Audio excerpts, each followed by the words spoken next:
even when the Allies attempted a bold strategic maneuver with a surprise amphibious landing at Anzio in January 1944, aiming to outflank and sever his supply lines.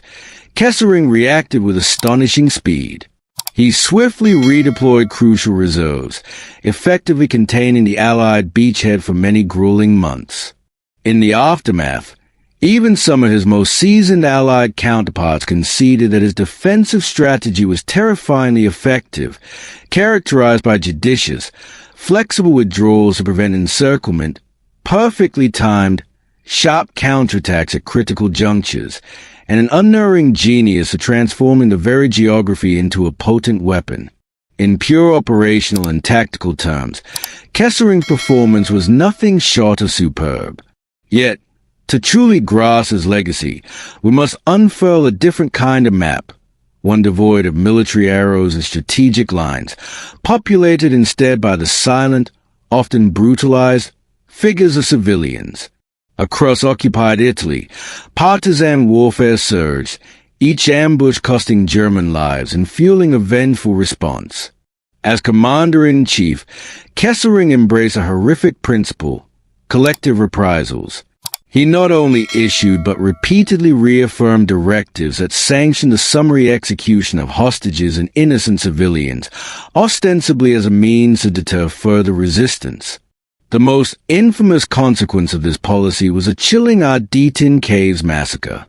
On March 24, 1944, following a partisan bomb attack on Rome via Razzella that claimed the lives of 33 German soldiers, German forces systematically rounded up 335 individuals, a tragic mix of political prisoners, Jews, and ordinary citizens.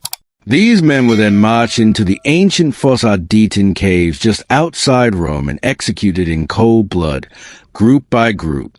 While SS units carried out the killings, the atrocity unfolded directly under a reprisal policy that Kesselring had expressly permitted, indeed, encouraged.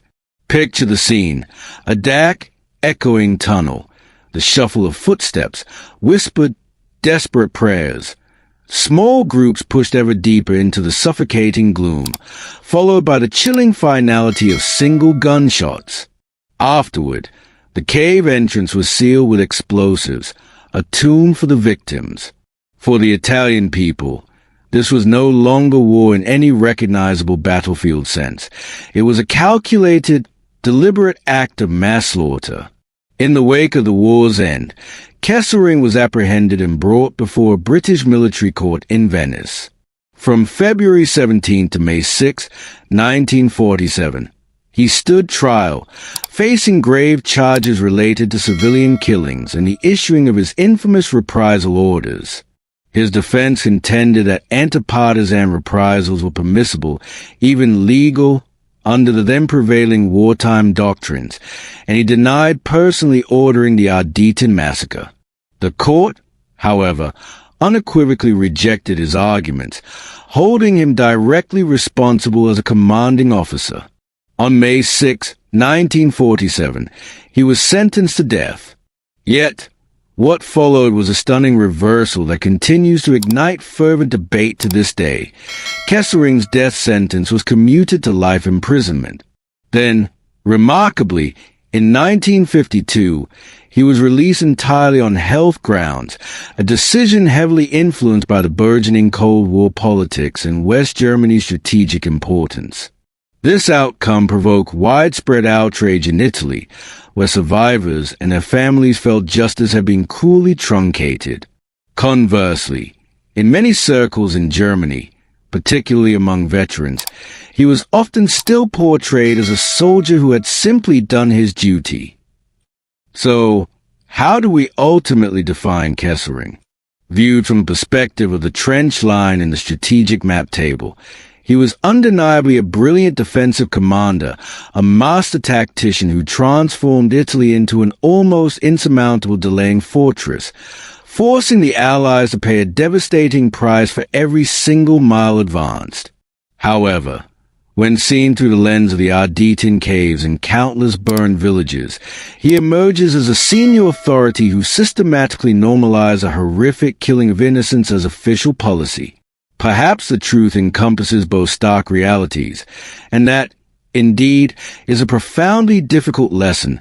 Military genius, no matter how extraordinary, can never absolve one of moral responsibility. A man can excel supremely in the art of war, yet still make the conscious choice to unleash its most ruthless brutality upon civilian populations. If you are drawn to more narratives where history refuses to neatly categorize into black or white, but instead reveals a complex, challenging gray zone that compels deeper reflection, please consider liking and subscribing. Your invaluable support empowers me to continue illuminating the real, human, and often excruciating edges of the 20th century. But what fate awaited the other German commanders who served under Kesselring in Italy, as they, too, eventually faced tribunals, and the once unshakable defense of "I was only following orders" began to utterly unravel?